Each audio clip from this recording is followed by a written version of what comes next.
Good evening students, मेरा नाम अखिलेश कानंगो है और आप सभी का स्वागत करता हूं मैं मेरे YouTube चैनल पर। सीपीसीटी हिंदी सीरीज में आज का हमारा जो वीडियो लेक्चर है, हमने जो मेमोरी के टॉपिक पढ़े हैं अब तक, प्राथमिक मेमोरी के बारे में, प्राइमरी मेमोरी, उसको लेकर मैं आपके सामने एक MCQ मल्टीपल चॉइस क्वेश्चंस की एक सीरीज लाया हूं। ये जो क्वेश्चंस हैं ये सीपीसीटी में पूछे गए हैं और काफी इंपॉर्टेंट क्वेश्चंस हैं, सारे क्वेश्चंस हिंदी में हैं।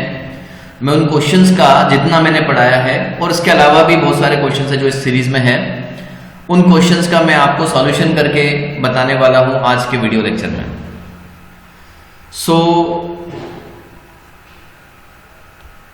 हम बढ़ते हैं हमारे MCQ पार्ट 1 की तरफ। इसमें हमारा जो फर्स्ट क्वेश्चन है आज का, that first question is ICQ 01 and that question is cache memory क्या है।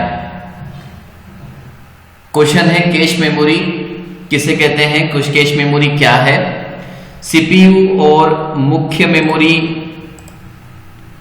के बीच स्थित तीव्र मेमोरी, CPU और मुख्य मेमोरी के बीच स्थित धीमी memory, direct memory, indirect memory.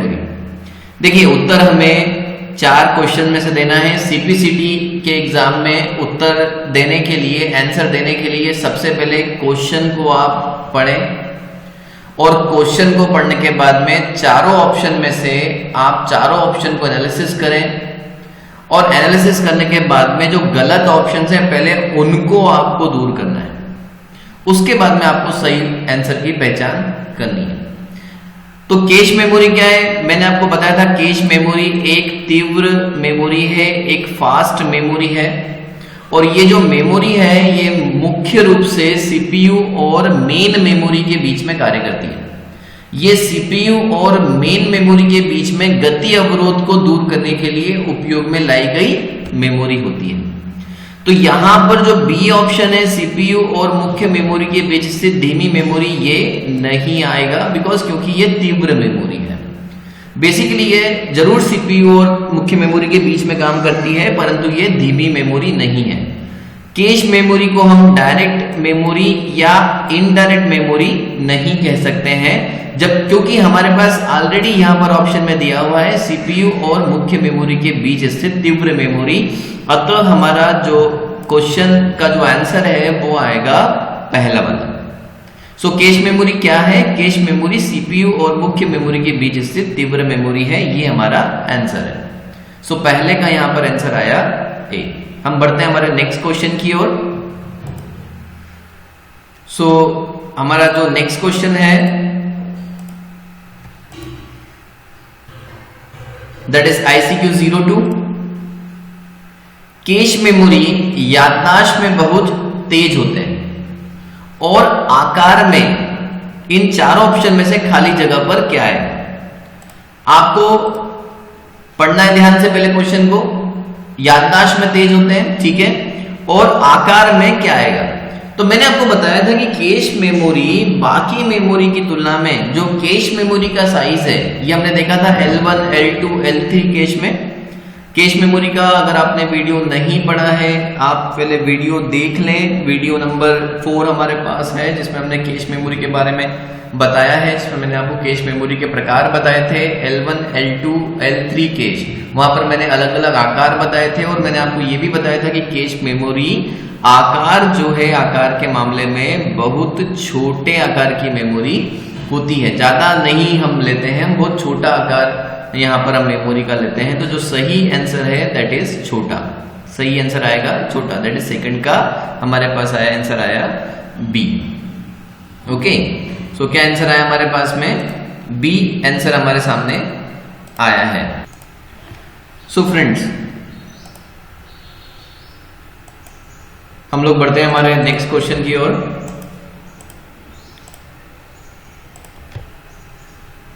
ICQ 3। Cache memory और CPU और मेन मेमोरी के बीच किस तरह काम करती है। जो कैश मेमोरी है वो CPU और मेन मेमोरी के बीच में कैसे काम करती है।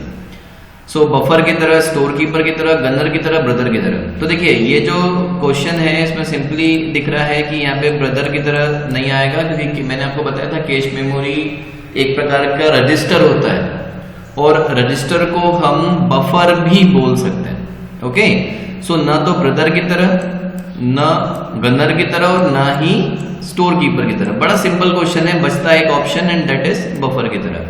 सो थर्ड का ए उत्तर आएगा यहाँ पर कि कैश मेमोरी सीपीयू और मेन मेमोरी के बीच में एक बफर की तरह यानी एक रजिस्टर की तरह कार्य करती है। ओके, इसीलिए इसे सीपीयू रजिस्टर भी हम कह सकते हैं, है ना। कैश मेमोरी बेसिकली सीपीयू का ही भाग होती है। नाउ आईसीक्यू 4 की तरफ हम बढ़ते हैं। हमारा जो नेक्स्ट आईसीक्यू है, that next ICQ is 4th। So ICQ 4, निम्न में से कौन सा मेमोरी माध्यम मुख्य मेमोरी सिस्टम के रूप में उपयोग में नहीं लाया जाता है?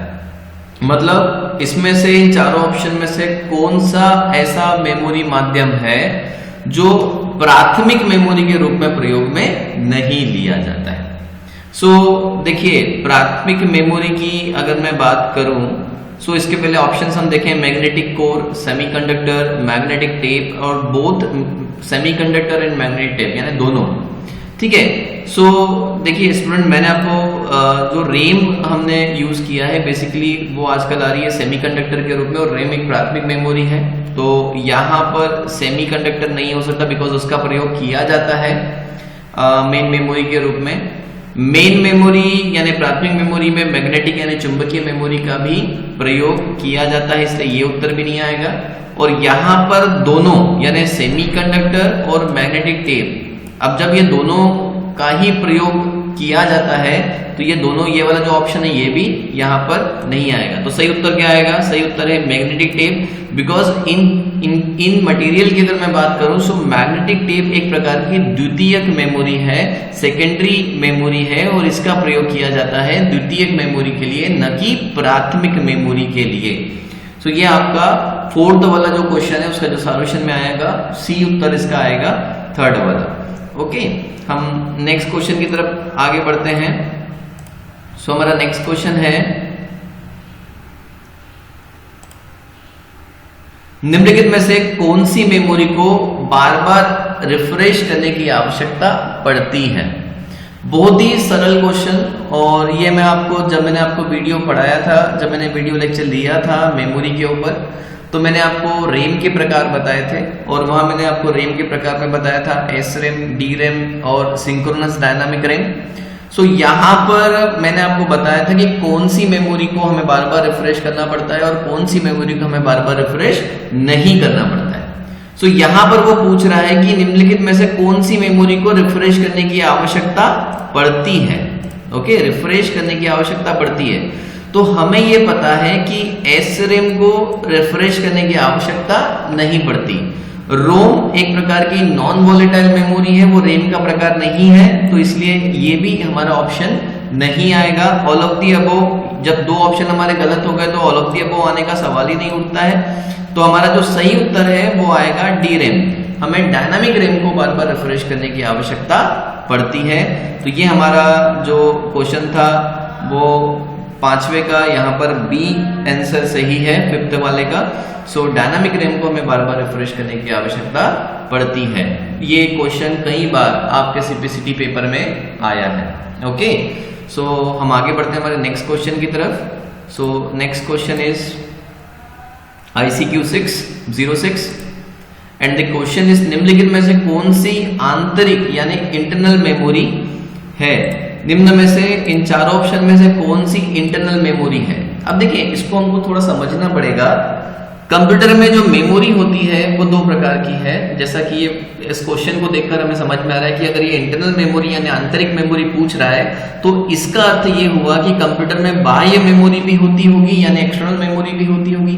अब इन दोनों में क्या डिफरेंसेस है, पहले हमको ये समझना पड़ेगा कि किस मेमोरी को हम इंटरनल मेमोरी कहें और किस मेमोरी को हम एक्सटर्नल या बाह्य मेमोरी कहें। तो फ्रेंड्स ऐसी मेमोरी बाह्य मेमोरी कहलाती है जिसे आप कंप्यूटर से जोड़ सकते हैं और जरूरत पड़ने पर अपनी आवश्यकता अनुसार आप कंप्यूटर से निकाल भी सकते हैं।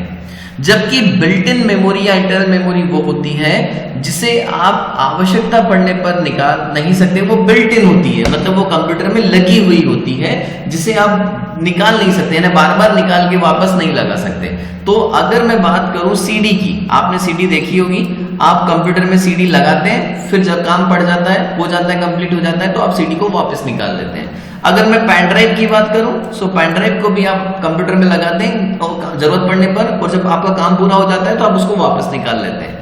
इसी प्रकार से आप जो हार्ड डिस्क है उसको भी आप कंप्यूटर में अप्लाई कर सकते हैं, उसको भी लगा सकते हैं। मतलब अगर मैं हार्ड डिस्क और इस रैम की तुलना करूं, सो मोस्ट प्रोबेबली जो हमारा सही उत्तर है वो जाएगा रैम की तरफ, बिकॉज क्योंकि हार्ड डिस्क को हम निकाल सकते हैं, डिस्क को हम निकाल सकते हैं। यहाँ पर डिस्क का मतलब इन्होंने ये नहीं कहा कि हार्ड डिस्क है, यहाँ पर फ्लॉपी डिस्क हो सकता है, हार्ड डिस्क हो सकता है, इनको हम निकाल सकते हैं। जबकि रैम जो हमारी है ये प्रकार की आंतरिक मेमोरी कहलाती है। सो सही आंसर जो हमारा राइट आंसर है, that right answer is C, RAM. तो रैम को हम कहते हैं आंतरिक मेमोरी। ओके स्टूडेंट्स, सो ये हमारा जो क्वेश्चन था ये हमारा क्वेश्चन है। इसके बाद हम बढ़ते हैं हमारे नेक्स्ट क्वेश्चन की तरफ, and that next question is हमारा जो नेक्स्ट क्वेश्चन है that is ICQ 7, and that ICQ 7 is निम्नलिखित में से कौन सी पद, यानी इन चारों की बात कर रहे हैं, मुख्य मेमोरी के सबसे अधिक निकट है। निम्न में से कौन जो है वो मुख्य मेमोरी के सबसे अधिक पास माना जाएगा। किसे हम बोलेंगे मुख्य मेमोरी के, प्राथमिक मेमोरी में सबसे पास कौन माना जाएगा। सो यहाँ पर प्राथमिक मेमोरी की बात हो रही है, मुख्य मेमोरी की बात हो रही है। तो जो कंट्रोल यूनिट है, देखिए मैंने आपको ये बताया है कि आपको सॉल्यूशन कैसे करना है। आपको पहले क्वेश्चन पढ़ना है, फिर उस क्वेश्चन को एनालिसिस करके गलत को अलग करना है। ये अगर आपने इतना करना सीख लिया तो आप आराम से इसको कर लेंगे। तो देखें यहाँ पर वो पूछ रहा है मुख्य मेमोरी के बारे में, प्राथमिक मेमोरी के बारे में पूछ रहा है। और प्राथमिक मेमोरी जो कंप्यूटर की होती है, जो मुख्य मेमोरी होती है, वो CPU का भाग नहीं होती है। यानी यहाँ पर जो कंट्रोल यूनिट ऑप्शन दिया हुआ है, that control unit option is the part of CPU, तो ये आंसर नहीं आएगा। ठीक है, इसके अलावा टेम्पररी और परमानेंट। सो देखिए मुख्य मेमोरी जो होती है, बेसिकली हम मुख्य मेमोरी बोलते हैं किसे, हम मुख्य मेमोरी बोलते हैं ऐसी मेमोरी को हम मुख्य मेमोरी बोल सकते हैं जो परमानेंट नहीं होती। ठीक है, जो परमानेंट नहीं होती मतलब उसमें रखा डेटा हम स्टोर नहीं कर सकते हमेशा के लिए। जैसे ही कंप्यूटर में पावर ऑफ होगा और पावर ऑफ होने पर उसमें रखा डेटा डिलीट हो जाएगा, दैट मीन्स कि हम मुख्य मेमोरी के रूप में आइडेंटिफाई करते हैं रैम को।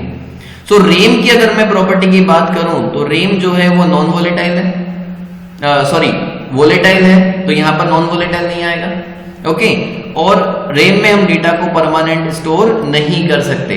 सो जो मुख्य मेमोरी है वो बेसिकली संबंधित है टेम्पररी मेमोरी से।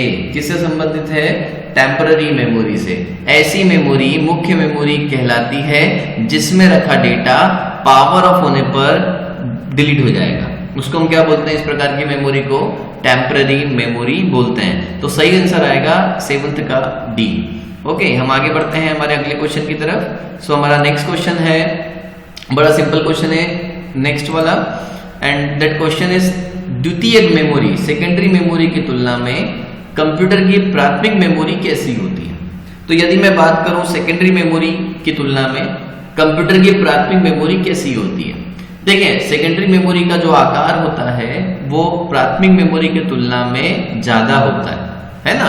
अब यहाँ पूछ रहे हैं कि ये पूछ रहा है प्राथमिक मेमोरी के बारे में, यानी ये जो चारों ऑप्शन है ये किसके ऑप्शन है, किसके लिए दिए गए हैं? प्राथमिक मेमोरी के लिए ऑप्शन दिए गए हैं, न कि सेकेंडरी मेमोरी के लिए। अब इसको ध्यान से पढ़ें, द्वितीयक मेमोरी की तुलना में यदि हमको कंपैरिजन किससे करना है? सेकेंडरी मेमोरी से। और क्या बोल रहा है वो ये बोल रहा है कि कंप्यूटर की प्राथमिक मेमोरी कैसी होती है। मतलब ये जो चारों ऑप्शन है ये किससे संबंधित है? ये संबंधित है प्राथमिक मेमोरी से। तुलना करनी है हमको सेकेंडरी मेमोरी से। तो यदि मैं प्राथमिक मेमोरी की तुलना सेकेंडरी मेमोरी से करूं तो सेकेंडरी मेमोरी आकार में बड़ी होगी प्राथमिक मेमोरी से। सो प्राथमिक मेमोरी आकार में कैसी होगी? छोटी होगी, तो ये लार्ज तो आएगा ही नहीं। प्राथमिक मेमोरी जो है वो महंगी होती है, सस्ती नहीं होती। चीप मतलब होता है सस्ता, वो सस्ती नहीं होती है, और वो स्लो भी नहीं है। सेकेंडरी मेमोरी से अगर मैं उसकी तुलना करूं तो प्राथमिक मेमोरी फास्ट होती है, स्लो नहीं होती है। तो सही उत्तर क्या आएगा? फास्ट आएगा, यानी 8वें का C is the right answer. Okay, हम बढ़ते हैं हमारे अगले क्वेश्चन की ओर। सो हमारा जो अगला क्वेश्चन है, that next question is ICQ 09 and that ICQ 09 is वर्तमान में CPU द्वारा संसाधित किए जा रहे प्रोग्राम और डेटा को संग्रहित करने के लिए किस कंप्यूटर मेमोरी का उपयोग किया जाता है? तो करेंटली जो डेटा CPU द्वारा प्रोसेस हो रहा है, चाहे वो प्रोग्राम हो या चाहे वो डेटा हो, उसे स्टोर करने के लिए कंप्यूटर कौन सी मेमोरी का प्रयोग करता है?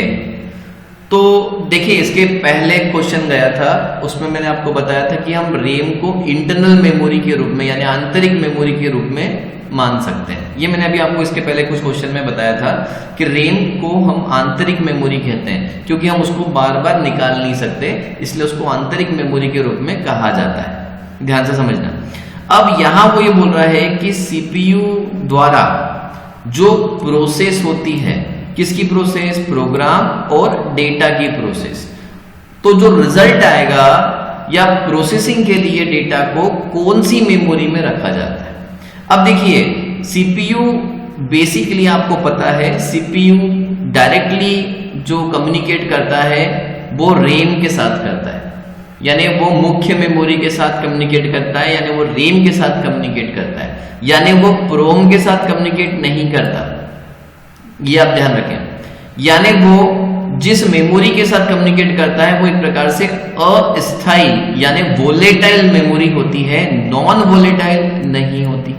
ये भी आप ध्यान रखें। यानी वो जिस मेमोरी से कम्युनिकेट कर रहा है वो मेमोरी मास मेमोरी नहीं होती। मास मेमोरी मतलब बड़े आकार की मेमोरी, बड़े साइज की मेमोरी नहीं होती है, उसका आकार छोटा होता है। यानी वो मेमोरी किस प्रकार की मेमोरी होगी? इंटरनल या आंतरिक मेमोरी, या अगर मैं इसको बोलूं तो वो मेमोरी क्या होगी? वो मेमोरी होगी रैम। क्या होगी वो मेमोरी? रैम। समझ में आ रही मेरी बात? देखिए, ये जो ऑप्शंस आएंगे हो सकता है ये ऑप्शंस आपको हिंदी में आए।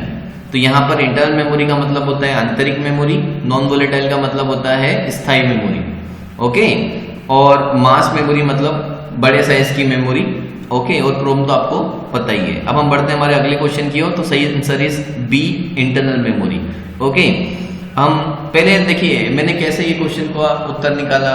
ये क्वेश्चन का उत्तर निकालने के लिए मैंने क्या किया, मैंने सबसे पहले क्वेश्चन को समझा, और उस क्वेश्चन को समझने के बाद में मैं गलत अलग कर रहा हूं, आप ध्यान से समझें। उसके बाद मेरे पास में सही ढूंढने का तरीका आसान हो जाता है।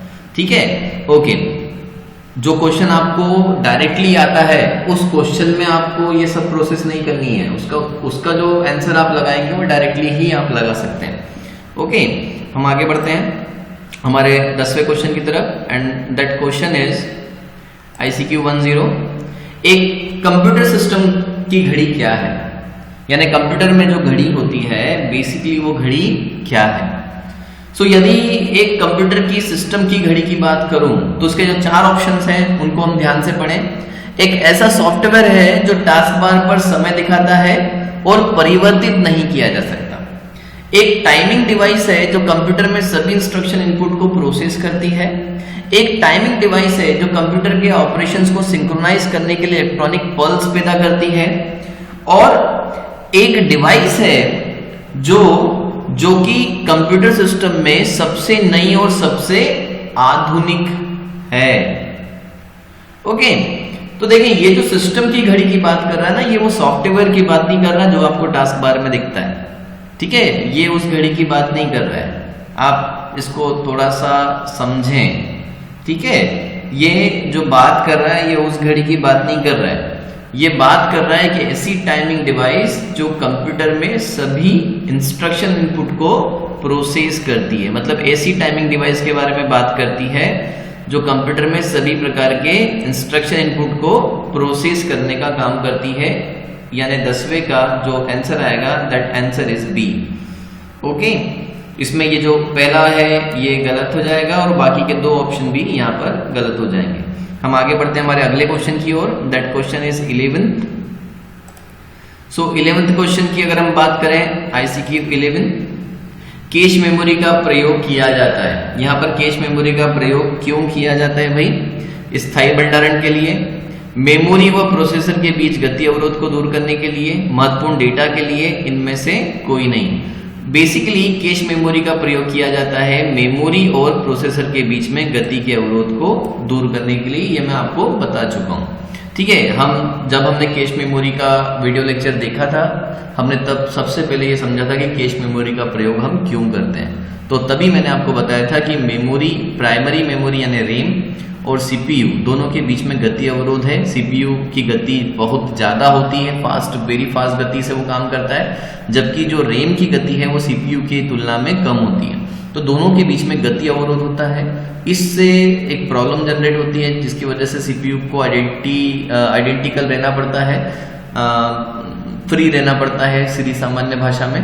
तो इन दोनों के बीच का जो अवरोध है, अगर हमको उसको दूर करना है तो हम वहां पर यूज करते हैं कैश मेमोरी, और कैश मेमोरी के द्वारा हम कंप्यूटर का परफॉर्मेंस और उसकी क्षमता को बढ़ाते हैं। ये मैंने आपको वहां पर बताया था। सो यहाँ पर जो सही उत्तर है वो है B, 11th का B, मेमोरी व प्रोसेसर के बीच गति के अवरोध को दूर करने के लिए हम इसका प्रयोग करते हैं। इसके बाद में जो हमारा जो नेक्स्ट क्वेश्चन है दैट इज ICQ 1 to 12, और यह है एक निबल में कितने बिट होते हैं। सो इसका सही आंसर है एक निबल में होते हैं 4 बिट। ओके, देखिए ये एक बहुत ही बेसिक यूनिट्स हैं जिनके बारे में आपको इंफॉर्मेशन या जानकारी होनी चाहिए, ये मैं आपको बता भी चुका हूं। ओके, तो अगर मैं बात करूं कंप्यूटर की सबसे छोटी यूनिट की, तो सबसे छोटी यूनिट है बिट कंप्यूटर की। 4 बिट बराबर होता है एक निबल, ये आप ध्यान रखें। फिर 8 बिट मिलाकर बनता है 1 बाइट। ओके, ये आपको ध्यान रखना है। फिर 1024, कितना? 1024 बाइट अगर मिल जाए, 1024 बाइट अगर मिल जाए तो बनता है 1 किलोबाइट। ऐसे ही अगर 1024 किलोबाइट मिल जाए तो बनता है 1 मेगाबाइट। ऐसे ही यदि 1024 मेगाबाइट मिल जाए तो बनता है 1 गीगाबाइट। ओके, ऐसे ही अगर 1024 गीगाबाइट मिल जाए तो बनता है 1 टेराबाइट। ओके, ये एक बहुत बेसिक यूनिट है। यहाँ पर जो 1024 है उसको हम डिनोट करते हैं टू दी पावर 10 के साथ में। कैसे डिनोट करते हैं हम? टू दी पावर 10 अगर हम लिखते हैं तो टू दी पावर 10 का मतलब होता है 1024। ओके, ये 10 है, to the power 10 that means 1024। Okay, इसको आपको ध्यान में रखना है। तो 4 बिट बराबर क्या होता है? एक निबल होता है। हमको ये ध्यान में रखना है कि 4 बिट बराबर एक निबल होता है। ओके, सो सही आंसर है एक निबल में कितने बिट होते हैं? सो 4 बिट्स होते हैं, वहां पर राइट आंसर है। नाउ हम बढ़ते हैं हमारे अगले क्वेश्चन की तरफ, and that question is 13। So 13 number question is निम्नांकित में से कौन कंप्यूटर का बिल्ट इन मेमोरी है? किसे हम कंप्यूटर की बिल्ट इन मेमोरी के रूप में जानते हैं? अब देखें यहां पर थोड़ा सा आपको ध्यान रखना है। देखें एक्चुअल में EEPROM और जो प्रोम है और रोम और रैम है, आंतरिक मेमोरी की बात आई थी तो हमने वहां पर रैम आंसर लगाया था, क्योंकि मैंने आपको बताया था कि रैम को हम निकालते नहीं है, रैम फिक्स्ड होती है। लेकिन अब यहाँ पर जो ऑप्शन है, देखिए इसमें यहाँ पर है ना, आपको ऑप्शन बाय ऑप्शन चलना पड़ेगा। आपको ये देखना पड़ेगा कि ऑप्शन क्या दिए हुए हैं। तो यहाँ पर हमारे सामने जो ऑप्शन दिए हैं उनकी अगर मैं आपस में कंपैरिजन करूं तो RAM is not a built in memory, क्योंकि रैम को हम फिर भी निकाल सकते हैं। हमारी आवश्यकता है, अगर सिस्टम की रैम खराब हो जाए तो हम उसको निकाल सकते हैं, तो वो बिल्ट इन नहीं कहलाती है। मदरबोर्ड पे उसको स्लॉट में लगाते हैं। ऐसी मेमोरी की बात हो रही है, बिल्ट इन मेमोरी का मतलब ऐसी मेमोरी की बात हो रही है जो चिप के रूप में मदरबोर्ड पर लगी हुई आती है। और इस प्रकार की मेमोरी में सबसे प्राइमरी टाइप है, अगर मैं EEPROM प्रोम की भी तुलना करूं रोम से, तो बेस्ट जो सुटेबल रिजल्ट है दैट इज रोम। तो आपको यहां पर ये ध्यान रखना पड़ेगा, रोम रीड ओनली मेमोरी कंप्यूटर की बिल्ट इन मेमोरी है, वो चिप के रूप में कंप्यूटर के मदरबोर्ड पर लगी हुई आती है। ओके, तो आपको यहां पर जो राइट आंसर है वो लगाना है रोम, क्योंकि रोम की प्रायोरिटी इन दोनों की तुलना में रोम जो है वो ज्यादा करीब है उत्तर के, इसलिए मैं यहां पर रोम लगा रहा हूं। ओके, तो हम इसमें आगे बढ़ते हैं हमारे अगले क्वेश्चन की तरफ, and that question is, next question is cache memory क्या है। सो कैश मेमोरी क्या है? ABCD, छोटा बफर स्टोरेज, स्थायी स्टोरेज, मेन मेमोरी, उपरोक्त सभी। सो देखिए, कैश मेमोरी स्थायी स्टोरेज नहीं है, मैंने आपको बताया था। कैश मेमोरी एक प्रकार की टेम्पररी मेमोरी होती है, अस्थायी मेमोरी होती है, जिसमें रखा डेटा कंप्यूटर के बंद हो जाने पर डिलीट हो जाता है, वो स्थायी स्टोरेज नहीं है, तो ये तो उत्तर नहीं आएगा। बात हुई मेन मेमोरी की, तो मेन मेमोरी के लिए हम यूज करते हैं रैम का, क्योंकि इसका साइज उतना नहीं होता, इसलिए हम इसको मेन मेमोरी नहीं बोल सकते। उपरोक्त तो सभी नहीं आएगा क्योंकि दो ऑप्शन आपके गलत हो चुके हैं, तो सही उत्तर है छोटा buffer storage. So cache memory क्या है? कैश मेमोरी एक छोटा बफर स्टोरेज है। तो हम बढ़ते हैं हमारे अगले क्वेश्चन की तरफ, एंड दैट इज रैम का एक प्रकार नहीं है। तो देखिए, रैम अलग अलग साइजेस में अवेलेबल है। 64 मेगाबाइट की भी रैम आती है, यहाँ पर मेगाबाइट का भी रैम आता है, 64 मेगाबाइट का भी रैम आता है, 32 मेगाबाइट का भी रैम आता है, लेकिन 574 का रैम नहीं आता है ना। सो यहाँ पर जो राइट आंसर आएगा वो आएगा 574 मेगाबाइट। 574 मेगाबाइट का कोई रैम नहीं आता है, वो जो फिगर है वो है 512 MB, 512 MB का रैम आता है, 574 मेगाबाइट का रैम नहीं आता है, तो right answer is 574 megabyte. Okay, RAM का एक प्रकार नहीं है। ओके, हम आगे बढ़ते हैं हमारे नेक्स्ट क्वेश्चन की तरफ, 16 क्वेश्चन। So 16 question is,